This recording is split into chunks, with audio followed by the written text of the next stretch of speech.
would like to begin by acknowledging the traditional custodians of the land on which I live and work, the Gundungurra land and people. I pay my respects to their elders, past, present, and emerging, and extend that respect to all Aboriginal and Torres Strait Islander people. I also want to acknowledge the traditional custodians of the lands on which you, our listeners, are joining us from today. I recognise the deep connection that First Nations people have to this land, their enduring culture, and their commitment to the preservation and care for their country. This land was never ceded, and it always was and always will be Aboriginal land. Hey there, and welcome to Beyond the Surface, the podcast where we explore the stories of people who have survived religious trauma, left high control or cult communities, and are deconstructing their faith. I'm your host, Sam, and each week I'll talk with individuals who have taken the brave step to start shifting their beliefs that might have once controlled and defined their lives. Join us as we dig into their experiences, the challenges they've faced, and the insights they've gained. Whether you're on a similar journey or you're just curious about these powerful stories, you're in the right place. This is Beyond the Surface. Welcome, T. Thanks for joining me. Thanks for having me. I'm excited about this conversation because I know very, very little about your story, and they're Mhm. sometimes my favorite conversations to have because I don't have any prior knowledge. I get to just like hear your story firsthand in real time, and there's something about that that I love. So, but for a bit of context for people, where in the world are you at the moment? I am in the United States and I am in Southern Illinois. It's a place where no tourist would ever come. Chicago is 5 hours north of here. Oh, Uh, St. Louis is 2 hours northwest of here. We're sort of in the middle in a little town called Carbondale, which in the current state of US politics is the southernmost town where you can get trans affirming health care or reproductive health care. So we are right. this little town has become, isn't it shocking to think of that? It's that this little town has become, we literally have trans family refugees here or Oh, people coming because within an hour east, west, and south of here, you cannot get what you need if your family is facing these kinds of issues. So that's Carbondale, Illinois is where I am. oh my goodness. I have been asking most people when I speak to someone in the US, like the equivalent of what a therapist would do in a welfare check, like, how are you doing over there? Because it's a bit of a shit storm. Yeah, I have to I might get emotional immediately because it's like it's it's indescribable. I mean, Yeah, what's happening is it seems to be getting honestly worse. yeah, I mean, I think it's just astounding that this has gone on and on and on and when so many times, hundreds of times we thought, oh, this will be the moment where it breaks, and yeah, it never has broken. Um, so I mean, forgive me the analogy, but um, a, we have sexual predators running our country, and mm, predators being empowered in the micro level, the local level, and the governmental level, everywhere. They feel like they can just do what they want to do because they yeah, are yeah. not afraid. So Yeah. it's terrible. Yeah, and their lack of fear just creates the most immense level of fear in everybody else. It's terrifying. So, Um, before we derail the whole conversation on the state of the Uh, US, because I feel like it would be very, very easy to do. yes, exactly. I like to start these episodes with a very broad, vague question, which is where does your story start? Let me say this. I'm writing a dissertation about it's sort of an autoethnographic performance studies approach to cults, Yep. which I can talk about a lot in the as we go along. And part of that is a little bit, I would say, digesting the hard part of this is sort of like, how did this happen to me? And we'll get into that. But I was 23 years in a coercive group, and I got out 5 years ago. So, I think there's several different stories here, you know. Yeah. Maybe for the purposes of this, and I might go back further, but let me just say that for now, let's start this at age 29. Hmm. Um, and uh, and that was 1997 for me. Yep. And it was meeting a group of Sufis and in the actually in the town that I'm still in, because I'm still in the same town as they are, which is Mm. complicating and interesting. Um, and so that was 1997, and an essential part of that story is that a very close, trusted friend of mine invited me, Mm. and he had been a friend of mine when I lived in New York City in the early 90s. And relevant to your podcast, as I attended a seminary there, Mm. Union Theological Seminary, which in the States is really well known for actually being probably the most radical Mm. seminary. So very left-wing, political, feminist. Um, and I mean, this is sort of, I have told the story before, so forgive me if I get a little sound bitey, but It's okay. one of the ways that I understand it is like I went to seminary and I was like I wrote this whole thing. I was writing about anti-hierarchy and about how, we're co-creators with God. And I was into all this like feminist, gay, liberation theology stuff and all this political stuff. And then 3 years later, I vowed obedience to a guy. I took a vow of obedience to a Sufi guru. So there was a big shift in there somehow. Yeah. Yeah. And so I mean, I think a lot of people have this. I mean, as therapists, we talk about, and in the cult recovery and religious trauma space, we go, people don't join cults, right? Right, They exactly. join groups, they join places of belonging. They like, what was it about this space? How did we go from essentially liberation theology, which it has immense beauty and community and Mhm. connection to it? To vowing obedience and devotion to this guru? How did we go Right. from one to the other? Well, I think now that I'm 5 years out. I got out at the end of COVID. So now I feel like I'm far enough away to start really thinking about how that worked. Mm. Uh, Now it's interesting because the last I've had a lot of encounters with people who came from very religious Christian environments. And I was not going to be attracted to that kind of environment because I was raised with a feminist mom, and we were like intellectuals, and we were sort of not going to be that way, right? We sort of dissociated ourselves with my idea of like sort of in conservative Christians. And even when I went to seminary, I kind of tried to be a Christian at times, but then the whole thing didn't make sense to me. I was like, what Yeah. is this? Doesn't how what? Um, and I was thinking about being ordained. That didn't happen for lots of other reasons, which may come up later if they need to.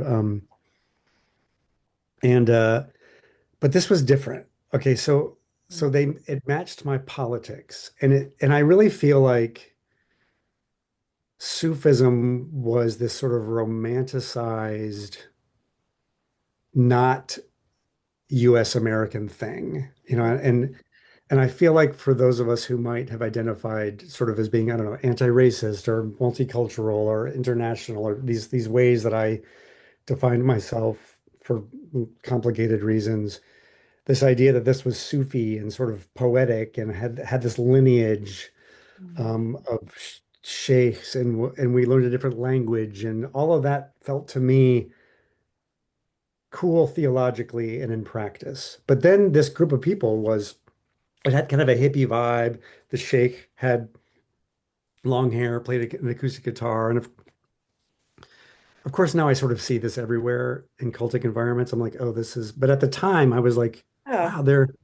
wow, it's they're spiritual. They get up early and do practices and meditation and I mean, for me, maybe the biggest part was, I mean, well, they also like had an organic farm, and Mm. it was sort of like put this into practice as a lifestyle, right? But maybe the main thing was that I came out as gay when I was a teenager, right?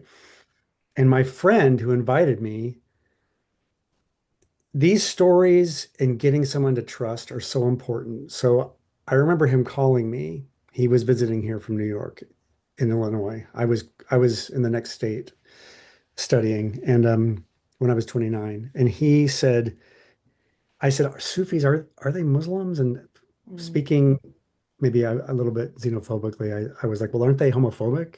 Like mm, aren't they these are just my assumptions at the time." yeah. And he's like, "No." Like and then he told me the story of how the reason he came to Carbondale was that a friend of his was dying with AIDS, and that this group and the sheikh invited them and him and his friend who was dying and his mother to come and stay at their main house and gave them hospice care and nursed him until he died. Mm, And I was like, what? yeah. Like that was such a compelling story to me. Like they embraced him and they took care of him and now, you know, of course, looking back, I see the power of a story like that and how I just trusted. And then, you know, just the guru who interested me not at all. I mean, I wasn't looking for a teacher, Mm, but you know, I kind of came into this environment and I was like, this is really weird. Like what?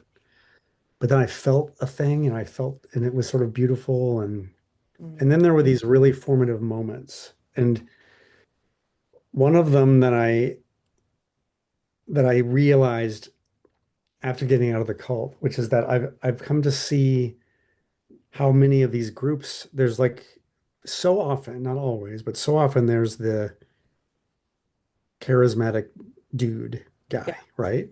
And then there's these women Mm, around him yeah. that do his trust building Mm, and basically his communication skills because often they have shitty communication skills, right?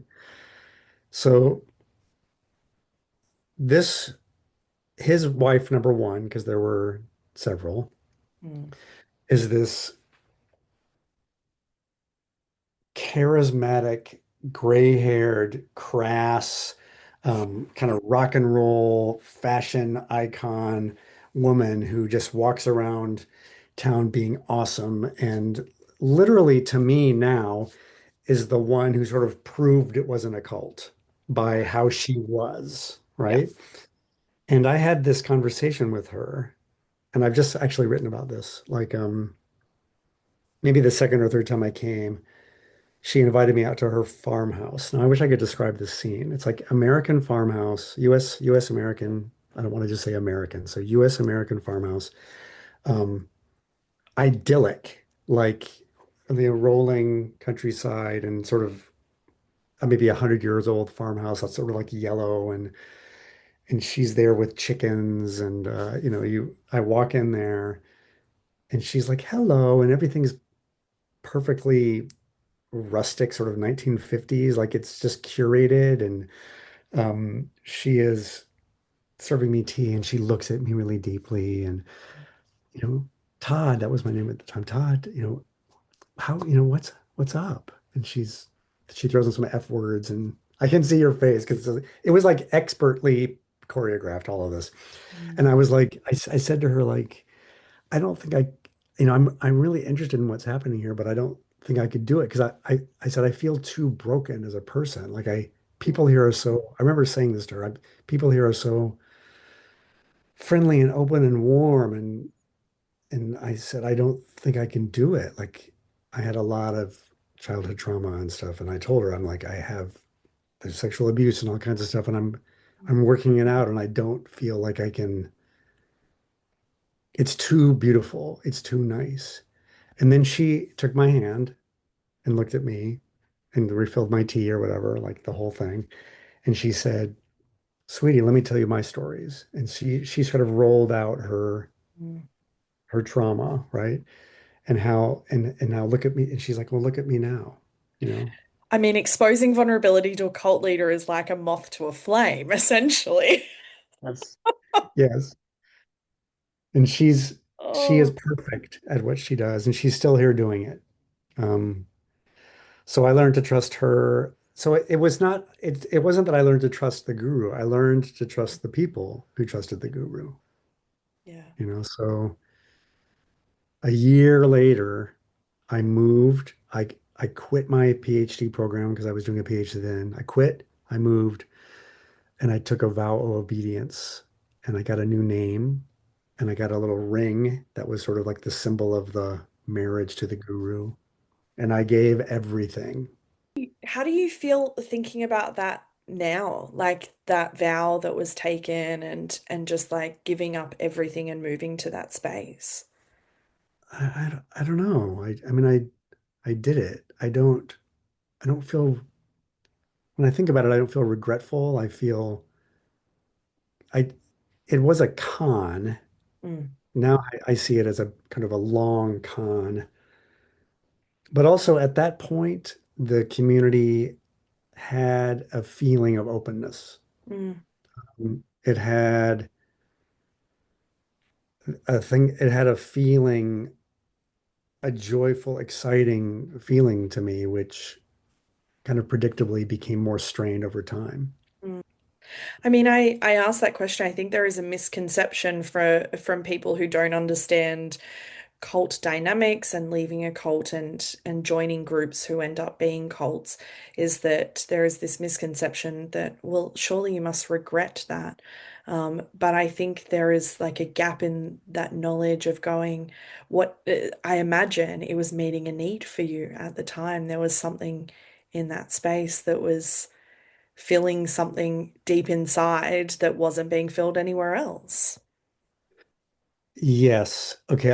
I remember how I used to describe it to people. Mm, And what you're getting at is really good because I had I had sexual trauma. mm, I had and in the world in my 20s, especially becoming a young adult, I had the feeling in the world that I had no boundaries. Like I didn't feel boundaries. I yeah. didn't experience them.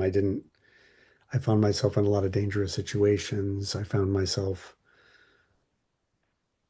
and I was aware that that part of myself seemed to be broken or Mm, like I just felt like all my windows were busted open, right? And I remember coming into this community and that feeling of structure mm, and how that free-floating anxiety for quite a while was gone. yeah. And they sort of set boundaries for me. And then I'm also like I can really throw myself into things. So I did. Like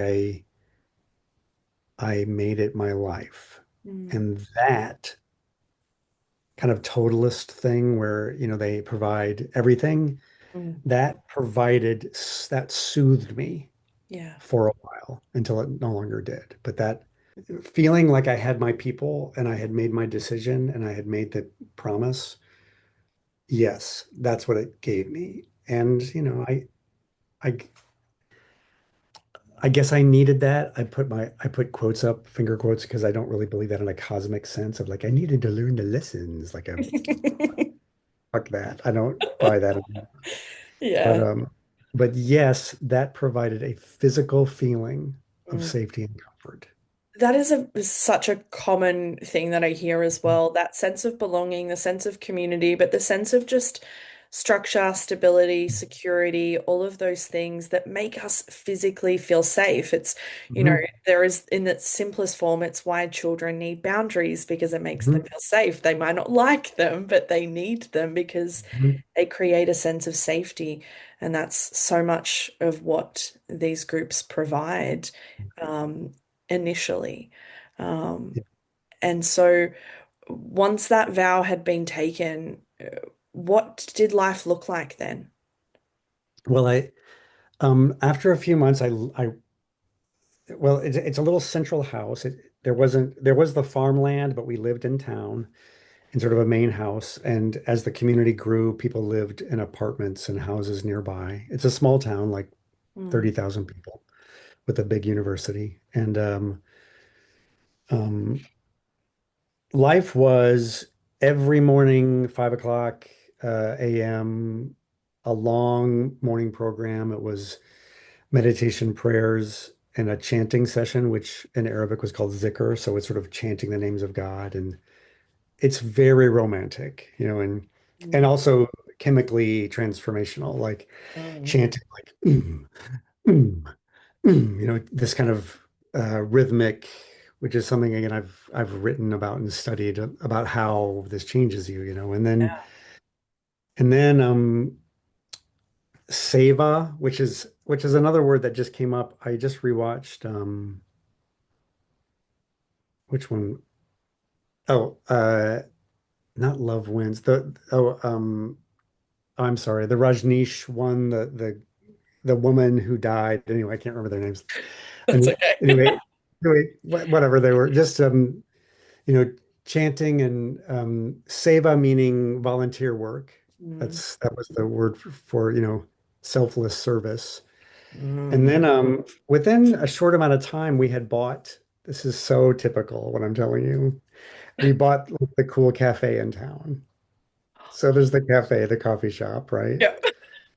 It's so fucking just repeated everywhere. Okay, so I came to work there. I worked there for 20 years. I was at the vegetarian cafe, and then we opened other businesses. And now this is the part that I think a lot of people find interesting, and also it's hard to explain, which is why it's nice to talk to other cult survivors. So the vow that I took had a few parts. Mm, Um, well, one of them was to be obedient, and the other was similar, which was to seek his counsel in matters of life importance. mhm, And this was done in this vow was taken in front of a community. It was sort of a collective, mhm. accountability vow. And the third part was something that he called guarding your secrets. That's not the right word. Um, there was literally a thing about secrecy.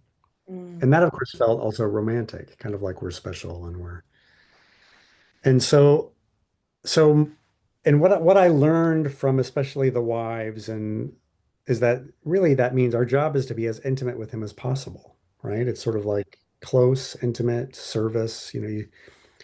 The most well documented that we've seen of this recently is the Keith Raniere stuff and just the way that people circle around him. And that was watching The Vow specifically has like holy crap, it's identical what I went through. So my job in my heart that I took was to not just to be intimate, but to follow his guidance and to be his sort of in my early brain and heart about this was to be sort of as much like him as possible, to try to emulate him and to now here's where it gets tricky. I had never had a relationship. I hadn't had a relationship with a girl mm. since I was since I was 12, 13 years old. Yeah. And, and suddenly I remember thinking, I was not told you cannot be a gay person, Mm, but everything was divided by gender. There was a gender binary. It's like, well, here's what the women are like, and here's what the men are like, and yeah. that became more defined over time. And then there was no queerness or gayness anywhere in the group, like it wasn't represented. And that combined with my kind of chaotic relationship with my sexuality. I mean, I had never questioned that I was gay, but I came in having it feeling chaotic, and then that this was sort of the solution to that. Rather quickly, well, I would say over a matter of year or two, I started to judge I started to confuse that chaos or with my gayness. Yeah. So, so a woman moves into the house, a young woman. And for years, I thought that this was a message from God. It turns out that that's not, it's more complicated than that. But during one of our morning sessions where I was chanting and I had this feeling like I should be with her. Mm, And there was something about it that also felt, compared to some of my relationships with men, felt somehow more calm or more grounded. Like these are the ways that I understood how, well, maybe this is just the right thing for me to be in relationship with her. So again, this could be a book, the way that this transformation happened, but Yeah. um I decided, and it was a decision, that I should be with her and that this would bring me closer to him, Mhm. which was me keeping my promise. So hi, so this woman and I decided we would be together. Yeah.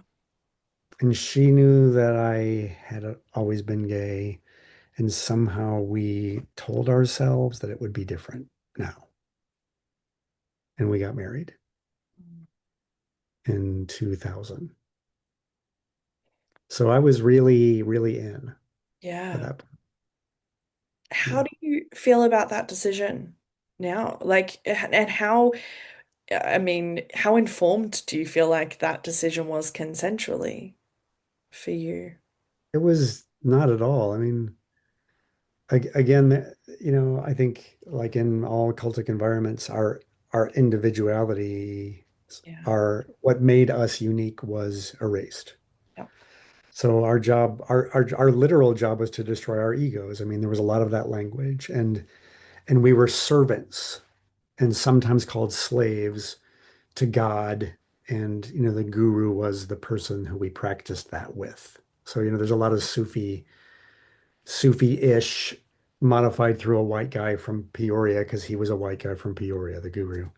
Um, uh, it's true. And if you don't know Peoria, it's sort of like, I don't know, name the Australian town that's like the nothing town that's everyone points to when they want to show a nothing town.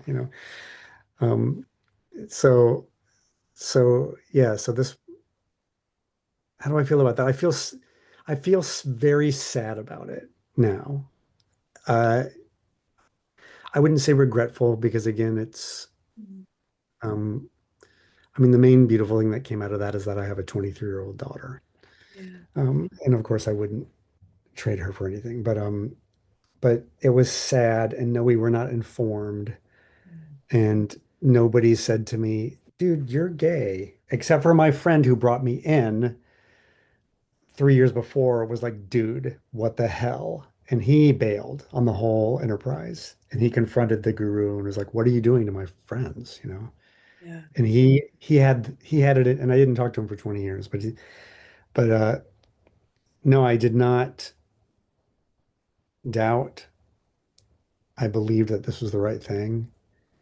And people who I know who have been closeted in religious environments, that we do this thing in our brains where we decide that we are being strong and we are committing ourselves to the path, to God, to whatever, by by committing to our faith over our bodies' Mm. lusty, You're, de- desires. you're denying the carnal flesh and you're Exactly. you're focusing on the divine and everything Exactly. that is above and better and beyond yourself in Yes. the world. Yeah. Yes.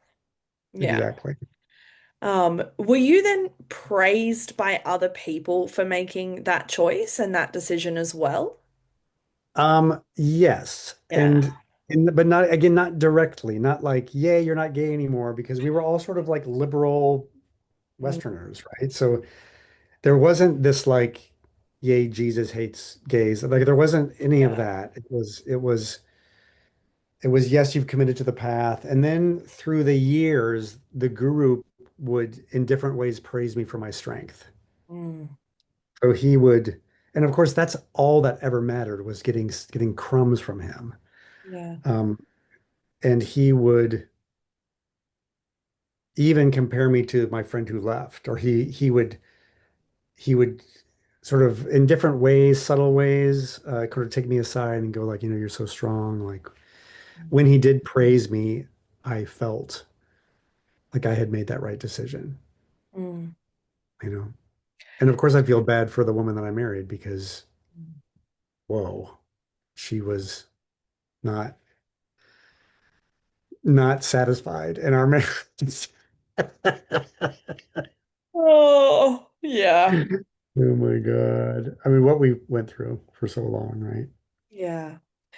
I mean, you're talking about, when he would speak directly to you and, give you this subtle praise and things like that.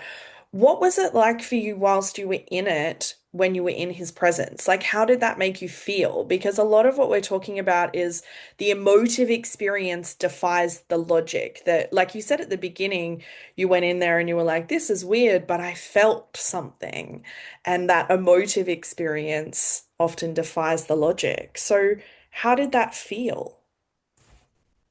This is okay. This is a great segue to performance studies because now I'm in performance studies and I'm writing this dissertation and I'm like I'm trying to explain what it's like to be in that environment because you can't document it and Yeah. you can't do a post exit survey that gets to it.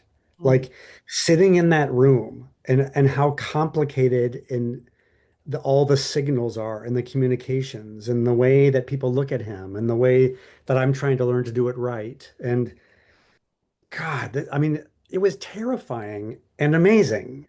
And I learned rather quickly to be, I mean, within a year or two, he would rather intensely admonish me in different ways. I hate that word admonish, like verbally abuse me or different ways. Like I don't know, he knew he had me, so I became just like anybody. It was being in his presence was totally, almost always terrifying. Now, I didn't admit that to myself, I just was on edge. And I have a, I'll tell you one story. And God, as I'm trying to write about this and even tell about it, like there's no way to get at the levels of tension. Like you can't.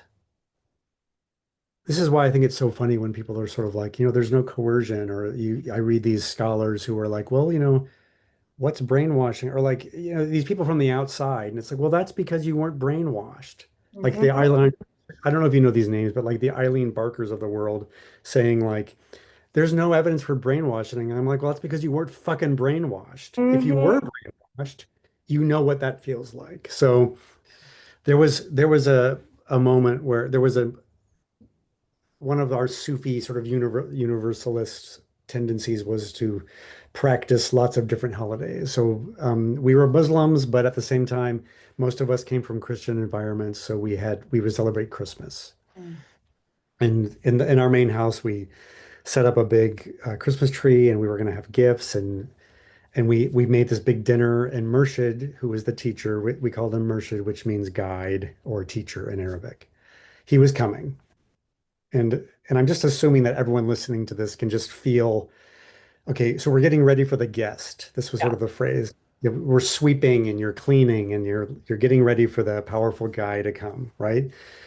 And it was terrifying. Like the level of uh fear and perfectionism in the air, right? And but sort of devotion mixed in with it. And Mm. he shows up and he says, and he looks around and it's December Midwest America, so it's like, snow boots and stuff. And he comes in and he says, has anyone called the prayer?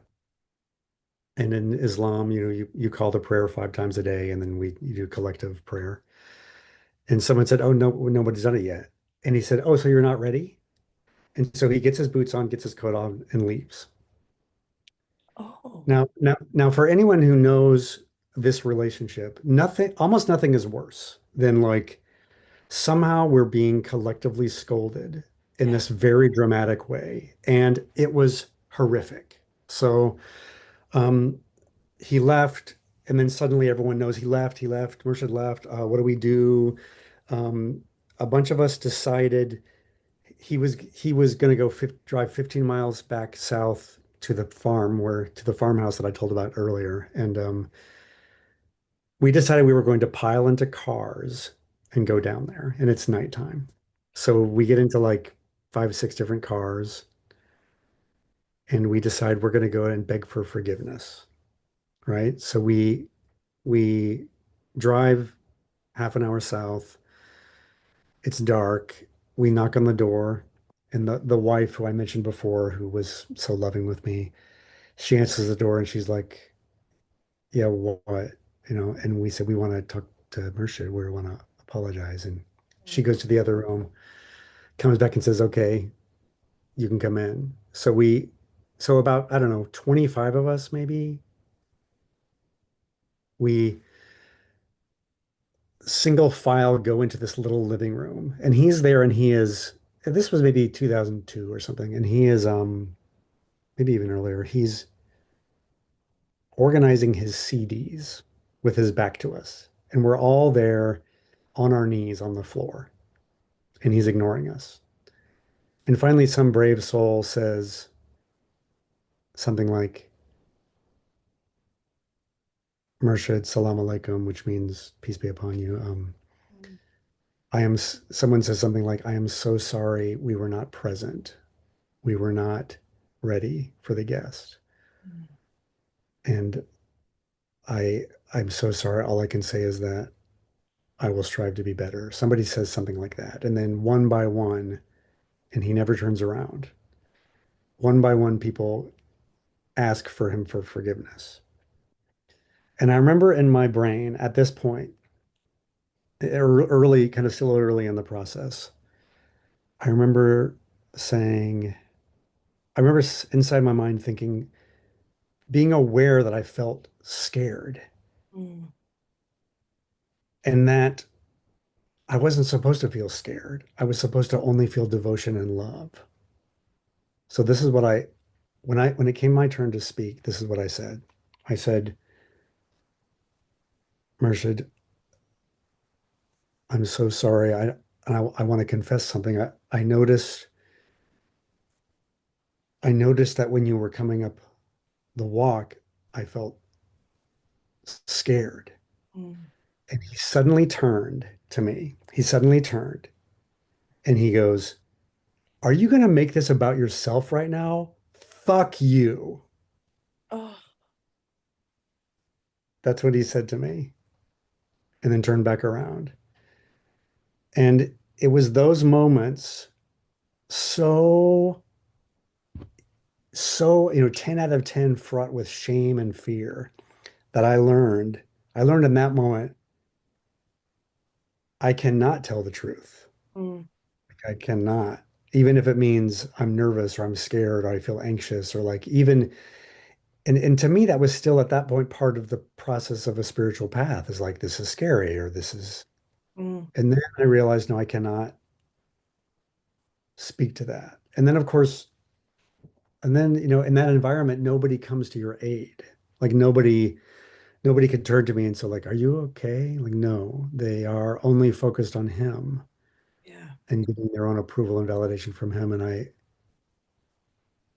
I have never forgotten, and I don't think my muscles have ever forgotten how that it was like it was like lightning Mm. through me. And I stayed with him for, you know, 20 more years after that, with that feeling always that was always possible Mm. to be, you know, destroyed like that publicly when I was just sharing like something that I thought would be helpful, you Yeah. know? Like that feeling of fear, and fear, I think even in like the evangelical Christian world is a weird word because it's used to both incite terror and devotion. And so it Yes. comes with that duality Yes. of tone to it. Was that Yep. fear something that stayed um like consciously present for you, or did you completely disconnect and dissociate from that as you stayed for the next 20 years? Well, I would say that it was embedded in me Mm. that I was under threat. So I behaved under as if I were always under threat, which I was. Mm. Um, but I didn't consciously think I was scared. Mm. I mean, and if I did, I judged it, because I was supposed to seek a devotional, intimate relationship. So Yeah. I would avoid him, especially later, I would avoid him. And I didn't think, oh, I'm scared of him. And that's maybe Yeah. not the greatest, but like it was not conscious because it was always that pressure of like, I'm supposed to want to seek his guidance. Yeah. So I did whenever I could, but as the years grow on, it was more like checking the box. It was like, okay, I did that. Oh, good. Like now I can avoid him for another month or, Yeah. but going to him and asking, you know, for advice or guidance or something that was, it became less and less Mm. possible Yeah. um, over time. And I had, forgive me, I just spent some time talking to Claire McIver. Oh, we love Yeah. Claire. Yeah. And it was, I'm learning a lot about what you're doing over there. And one of the things I told her about was being a musician Mm. and how, and I would say one of the main things that happened in our group was that he discovered that I played the drums. Mm. And when he discovered that, he went out and bought me a drum set. And then we had a band. Yeah. And that band actually had three different European tours. Like it became something that we had, I would say, some adventures with. Yeah. But the main thing was that to describe that sort of sums up my relationship with this guru was that I have a lot of musical training and I have a really good ear. So I started on piano, became a drummer, but I had a great and I wrote songs for him. And I had been a songwriter before and and so at some point I want to put this onto a stage or want to try to describe this relationship because I'm the drummer. I hear when things are out of key because I have a really good ear. I know when things are out of tempo and and I write songs for him. Mm. He is a guitar player who's shitty.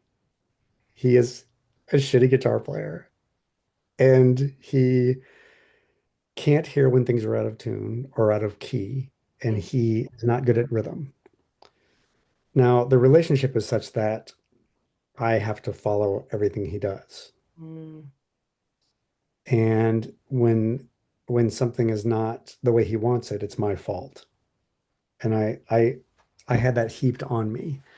So there were many, many hours compounded, you know, which stored in my body somehow, but I spent hours and hours and hours trying to convince myself that he was right about everything as Mm. I'm sitting behind the drums. I'm sitting behind the drums, I'm trying to follow him. I will be blamed for everything that goes wrong. If he changes key, if he changes tempo, I have to follow him and then turn around and be blamed for it. And that was actually part of that was a little bit of a pride thing for me because I was able to sort of perform for the whole community what I was able to take and endure. So that was sort of another way for me to get close to him. I'm like, I'm his drummer. Like, what's more intimate than that, right? And then I have um, let's just say I have a lot of stories about how he, you know, and when I wrote songs for him, they became his. So he could change them, he could make them worse, he could change the words, and because they were gifts to him. Mm. So I have a lot of, but these moments where I'm literally in my brain telling myself that his way must be better, Yeah. even though I know that we're out of tune or the like. So that dissonance and how kind of concentrated it was around music. Oh my God. Anyway, that shit's fucked up.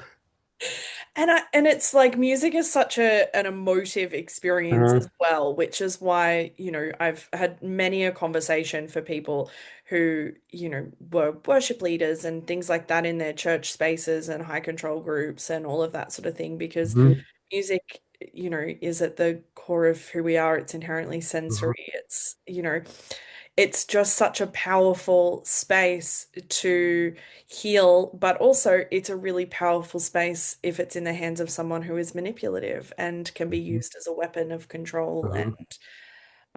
And so, what sounds like a very simple thing on the surface becomes very complicated and control based. And Mhm. another example of losing yourself Mhm. for someone else. Mhm. Um, at what point, and I am asking this question because I think a lot of people think that, someone who leaves a cult, something has happened. Something being this one event that has happened that like got them out. But more often than not, like hundreds of things happen Right, right, to build this enormous snowball that pushes someone out. But at what point did you consciously become aware of, oh, fuck, this place is not safe? Like, I can't be here. right. And what were you Um, becoming aware of in that moment? well, over the last few years, I had sort of wrestled myself some sense of agency in different ways. I had, first of all, we moved out of this communal housing and to live with my mother, who had moved here, and um, and I got back on social media around 2019, which actually enabled me to connect with some people from my previous life, which was it turned out to be important. And I was doing some acting, and I just sort of found little spaces for myself. But there was actually a super important thing that made it all happen, which was COVID, and Mm, which was lockdown. So it was very. I really honestly don't know if would have gotten out if I hadn't been in lockdown. So suddenly we're in lockdown, and everything that I did every day was canceled because I mm, was there every day, and I was the manager of the bakery, and I was our food coordinator. Like I worked 16 hours a day for the community, and so suddenly we're in lockdown, mm, and there was this period of a week or two or three, and the way that I can describe it now is the first step was admitting that I felt relieved mm, because I wasn't supposed to feel relief. I was supposed to feel a longing for my community. But something in there was like, wait, wait, I have to, I think I'm happy that I don't have to go. Like this, I'm happy. Like it, and that was a very hard thing to admit. yeah, I was about to say, like, was that immediately followed by guilt and shame that you felt happy about that? Yeah, it was like terrible. Yeah. You're not supposed to think that. But then it came rather quickly to me. Mm, And I sat with my wife at the time and I said something to her like, what? And this was such a scary thing to say. I said, what would you think about us backing off of our community life a little bit? And mm, she was like, yes. She was totally like ready. And that's again a complicated story, but um anyway, over the next few weeks, I'm extremely resourceful, which is why Dean is what I call him now because his name is Dean. He created a monster because I am such a researcher and I'm such a so within not very long, I had a stack of books and I started watching the movies and I was like, shit, this is mm, a cult. yeah. And then I wrote a little thing about it and put it on Medium and I mean all these things happened that and then I started making YouTube videos and my family got really upset because I was like, this is a cult. And it was, it was a little farther for them. Like it was longer Mm, of a process for them. I mean, and of course, just because I was talking about this stuff doesn't mean that I was healing. I mean, COVID was hard anyway, but I was like hardly mobile. I was, barely functional. I was reading a book and sleeping for it. It was horrific. I mean, this first period of coming out was terrible, and then I do want to tell the story because really kind of beautiful, I think. This, I mean, at some point, maybe it wasn't long, like maybe June of 20, or maybe in May, my wife says, like, what's going on with our relationship? And I remember sitting there, and it may have been 2 minutes, but it felt like 15 minutes in my brain. And I remember going like, I remember it sort of reloading my brain, going like, I'm gay. Like, how did this? I mean, I had been so enculturated to put that into some little fingernail and just save it. Like, and we both knew, but I said it, and I'm like, here I am coming out again, you Yeah. know? And, and we went through a divorce while in lockdown together. It was grueling. But here's the sweet story, which I just love to tell.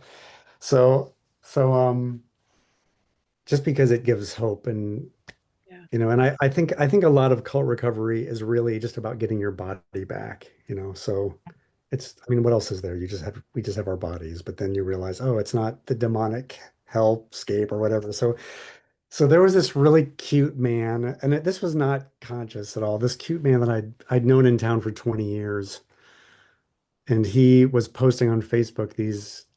This is so cute. I can see your smile. It's just this whole story is so cute. He he he was retired from the theater department here at the university, and he would post his hikes. Every day he would post him like hiking in there's beautiful woods and forests around here. And he never posted his picture of himself ever. And this man, I'd interacted with him at several points over 20 years, sort of theater related, whatever. And I just always thought he was so cute. And I didn't admit this to myself. I wasn't thinking, oh, I'm gonna go pursue this cute guy. That was not conscious. It was more like, help. Like, I just left a cult. We're in lockdown. And I wrote to him on Messenger and I was like, hey, can I come on one of your hikes? Because I'm like, I'm losing my mind like we all were, right? And and then I downloaded because I'm, cult survivor, too much information. I was like, I just got out of this cult. And it's a small town, so he knows about the Sufis and everyone does. So I went on this hike with him. And after we hiked, I took my I took my phone out and I texted him, by the way, I've had a crush on you for a long time. And like I'm still married. The whole thing was such a mess, right? And and so over a period of weeks, my family, my wife, we all like, and my daughter who was 17, or she was 18 at the time, she even said to me, she goes, you're dating him. And I'm like, no, I'm not. Oh, yes, I am. Fuck. Yeah. Yeah. And so, and he was, so I mean, a lot of this was arduous with my relationship ending, but this is the sweet part is that um he and I would take these hikes, and we were very careful of the social distance. Mm. We're law-abiding citizens. So we would go to his house, which was in the next to the woods, and sit on his porch and touch feet. Mm. And let me tell you what that did to me, Sam. Like, I remember the feeling of total joy, like the feeling of like this is what my body wants, right? Yeah. Like the feeling of how natural and joyful, and how just having the blood rush through my body, and how wonderful that felt. And then at the same time, the complete rage of having that stolen from me. Yeah. So when I had those moments with my partner, who I'm still with, by the way, we're getting married next year. He Oh, the it's so great. sweetest story. It's so sweet. He's just cute, and we're just absolutely in love. Oh, Okay, but I was like, at that point I realized I was so full of rage, and I just was like, fuck you yeah. for forever tricking me that I was not deserving of this moment. Like, you were such a so whatever I thought was still good in the community, I was like, you are a lying piece of shit. Yeah. To and any spiritual leader is who keeps you from that experience of Mm. being aligned with our body's desires. It's like that was a deep moment for the good and for the hardness of digesting the rage and the grief, you Yeah. know? There is always, Mm. I feel like, such a duality of emotions for a really long Yes. time. Every good Yeah. emotion comes with a tinge of something else, whether it be anger, rage, grief, guilt, sadness. It comes with something because Yes. often it just reminds you of how long it has been since you have genuinely been able to feel and been allowed weird, like it's crazy to even put the word permission or allowed Yeah. in that sentence, to feel joy and excitement and Yeah. relief and all of those emotions. Yeah. And all the times, and I know that you experience this, all the times you realize that normal people are fine. You're just like, oh my God, you're so chaotic and I love you. Like, Yeah, or just like people being normal people. You're like, I was lied to about them being whatever judgment I had. And then you're like, people are so lovely. I mean, there's yeah, obviously not a lot of not lovely people, but yeah, people are doing their best yeah, in general, and they're lovely and they're broken, and that's fine, you know? yeah. How do you view him now? How do you look back and view who he was, who he is? Just as a con artist, and I've learned to, and completely unsurprisingly, I've learned that he had abusive sexual relationships with the women around him, which was hidden in the group. He's a con artist. He has the same backstory that Keith Raniere has. Like he sells things, and then he found this way to sell this, and he found a way to gather women around him to do whatever he wanted with them, and to get lots of people to do all of his work for him and to give him their money. And it's just absolutely typical in that sense. And then the Sufism part just sort of cloaked it in this mysterious, sort of xenophobic thing fraught with cultural appropriation that spellbound a lot of, kind of guilt-ridden middle-class US American white people to follow him because we didn't know any better. And I mean, it's complicated, but yeah, he is a con artist, and that's the best way to sum that up. Mm. How do you feel about that woman that way back who like saw who you were and what you needed, who probably was a victim turned perpetrator? Yeah.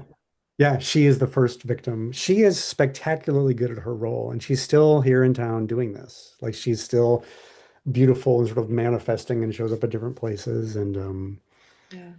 they've taken a big hit from my public Mm, whistleblowing because I have been public. I was the first person to be so. And but they reinvent themselves. They sort of do the Pee Wee Herman thing of like, I meant to do that. Like they're just, here we are. It's great. Everything's great. yeah. Everything's great. So they will never stop doing that. And I think part of the healing process for me recently has been kind of like, oh, I may never see him come down. Mm, So let me very gradually, as I'm able to sort of shift my attention towards things that I can build. And can I talk about the show now? yes, Okay, please. that just leads to it. Because the whole reason I'm talking to you, Sam, was because I created performance art, and it was sort of, I mean, it's a long story to tell the whole thing, but Mm, let's just say that I thought I was going to learn to kind of write pop songs again, or a little. I thought I was going to write. I wanted my music back, mm, and I kept trying, and then I would end up making like noise, and like I wanted to break things, and I wanted to like I wanted to tell the story, but I couldn't do it in words. yeah. So I developed this thing, and I didn't believe me, I did not know I was going to perform it in Melbourne. So I created this thing, and it was like this. I it's an hour long, and it's a video audio thing that's a lot of noise. And I wanted to tell the story of being in a cult, but I wanted to do it with movement, and it's not the stories. So it's this kind of cacophonous rhythmic thing.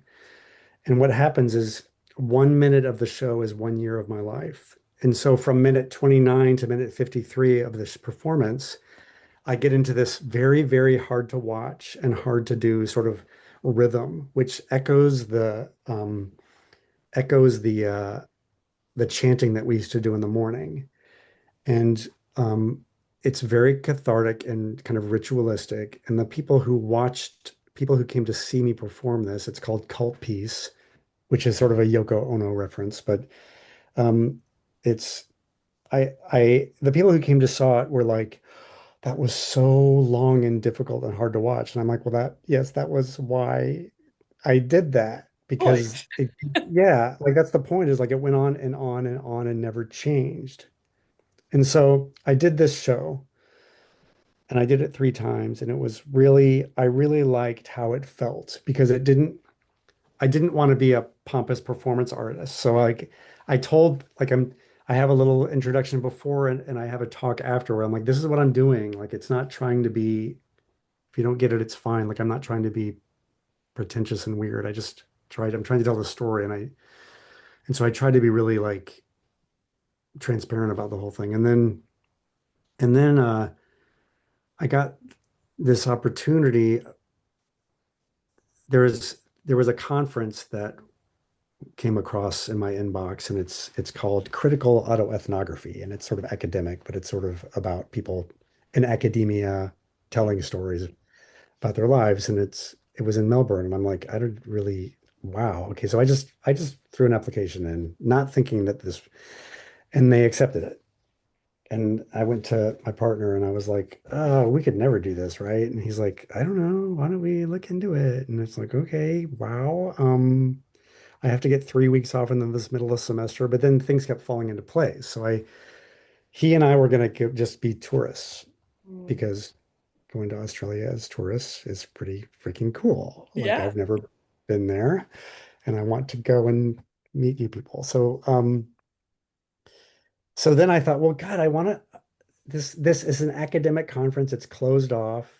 I would like to share this with other cult survivors of different kinds. So I start reaching out to people on Facebook and I mean, I know Yanya Lalich and these different people, so I kind of like try to network. And then I'm looking at venues in Melbourne, and I found out that the Fringe Festival is going on at the same time. And I'm kind of like, oh my God, yikes. That's terrifying. Yeah. So I did the application and you have to find your own venue. It seemed impossible because I'm like, I don't know what to do. So I sent a clip and some things about my show to like 10 different venues. And the Motley Bauhaus called me and said, your show looks really cool." And we had a back and forth, and they're like, "We'd like to book you for 7 nights." And I go, "What? Are you out of your mind? Fucking crazy." And forgive me, I shouldn't use crazy. Anyway, wild. I didn't know what to do. Yeah.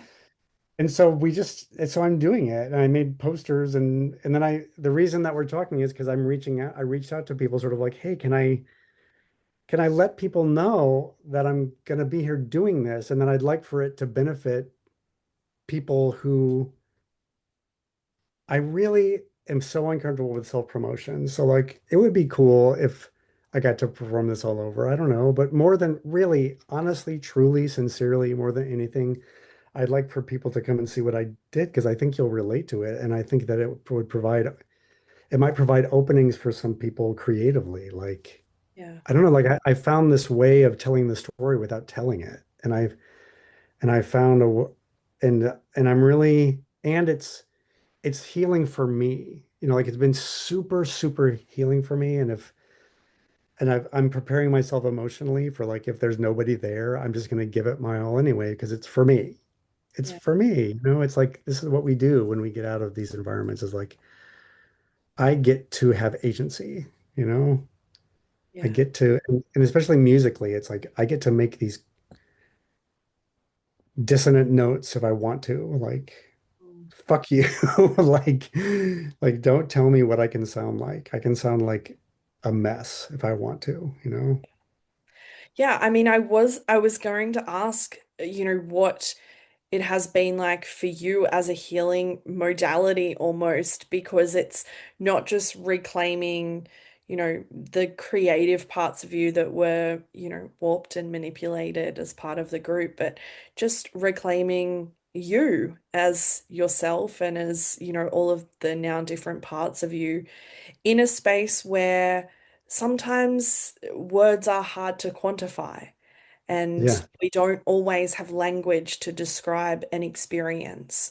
And so, how has it been? Like, what's the impact been for you personally creating this? Well, well, first of all, I was supported. I found myself in this department at the university of people who were so supportive of me, and I've been given really great encouragement. But I think, I think it's helped me start to trust myself again because by the time I left the cult, I had really been convinced that I was just damaged Yeah. and and selfish and all the things that I believed about myself. And what's happened with this show, and actually, I have to say, my interactions with people at the Melbourne Fringe have been so supportive and so thoughtful. And this connects with the work that Claire is doing, the Mm, work that's going on. Whatever is happening in Victoria is some of the yeah. most, maybe the most progressively thought out. Mm, Like I just read their document that they created. It is astounding. yeah. Yeah. Okay, Yeah. it's astounding. It's It's wildly good. Yeah. it is Yeah. astonishing that it exists. And so it's inspiring because well, okay, just let me just say that what has come out of my experience with Melbourne is that one of the things that happened is that they work really hard on accessibility. Mm, So there's a person who connects with every single performer and asks them about different possibilities for making their show accessible. yeah. And I ticked every box. Like, yes, I want people who can't see in my show. Yes, I want to do low sensory shows. Yes, I want like there were these things I'd never heard of. Like, oh, people can come in and like touch what I'm doing, or people can we can have masks encouraged shows. Like I just realized it helped me to realize that I want this performance to be completely accessible, even if that means I have to change what I'm doing. Yeah. And and I didn't know that that was unusual. So when I had a Zoom session with this woman, Millie, she said, "God, you're so generous with your work." And I'm like, "Wait, I am?" Mm, Because I thought that I was a selfish, self-centered asshole yeah. for 23 years. And you're telling me that I'm not? Like, can I trust myself that I really am in this? That I want people to get up and leave in the middle if they need to. I Yeah. want people to and I realize that a lot of performers they sort of want to keep things secret and mysterious. And it's like, no, I will tell you everything that's happening. I will give you the video beforehand. It's on YouTube. Like I want everyone to know what they need to know in order to feel safe and comfortable in this room. Yeah. And she responded to me like, wow, that's cool. And I go, oh, it is? You know, I and so to me, to answer your question, like reclaiming that sense of myself, which is sincere and Yeah. open, which was destroyed. And so this process and bringing it to people and then talking to you and talking to Claire and connecting with survivors doing really important work all over the world and not trying to, I don't know, promote my book or whatever. Like there's a lot of that in the world of sort of like, I don't know, like I want to have sincere, survivor-centered, open, supportive, consent-oriented. I want to do that with people. Yeah. And that is healing, Yeah. right? Mhm. Absolutely. I mean, and also as you're talking, the people who have had their consent and safety taken away Mhm. typically understand the value of giving consent and safety back to other people, Yes. especially when engaging with emotive content, right? Mhm. Like it's content that is it's not logical, it's not cognitive, it's emotive, it lives in Mhm. you. And so it's where it's going to speak to them. So consent is and safety is such a key part of that. It's unsurprising to me that that would be, you know, important to you as somebody who had had those things taken away from you. That Um, is for people. so Yes. how do you see, and this is a question that I ask most people on the podcast because I think I get the most varied answers with this question, but how do you see or what's your relationship with spirituality now?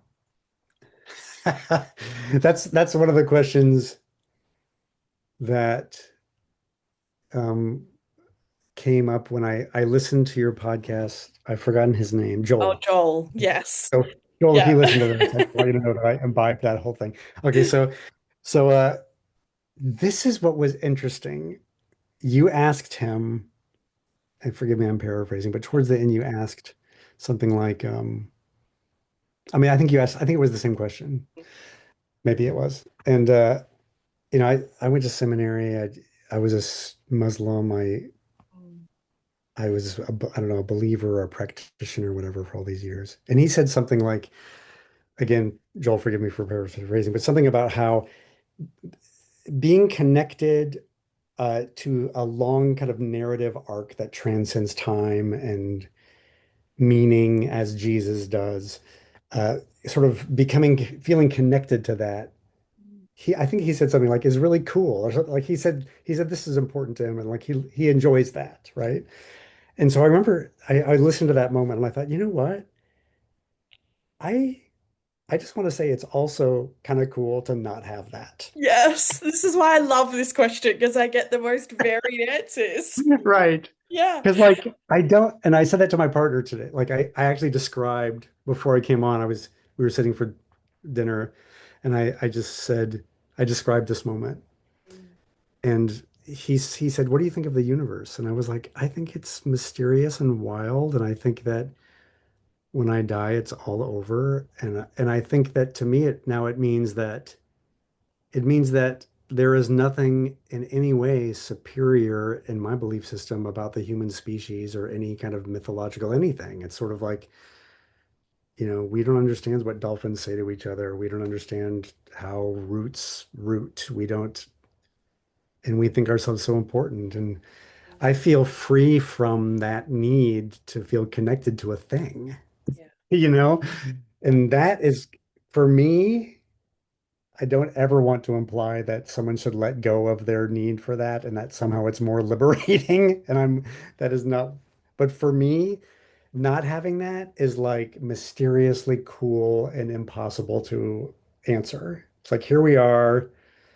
And I'm very sort of morose in the sense of like, I believe that here in a second I'll be facing my death. It'll be like when that moment comes, I'll be like, wow, it happened so fast. Yeah. Time is sort of meaningless, and I don't think that there needs to be a creator being. And I think that, and I don't think I have a purpose or a lesson to learn. But I think I want to be really nice to people because I like it and I like people and I want to help. Yeah. And I hope that for the rest of my life, I can help people and through my own efforts, help people find their own consent and their own limits and what they need to say before they go. Yeah. And maybe we can, fight fascism and dogma and Mm. coercion and manipulation and so yeah, Yeah. believe anything. That is a far more eloquent way to answer. Um, I had somebody on another podcast ask me about how I view spirituality, and I'm like, most days I have no fucking idea, and at the same time, I also don't really care that I don't know. Exactly, And so exactly. I don't your care. answer is far more beautiful and No. eloquent than mine is in usually in that space.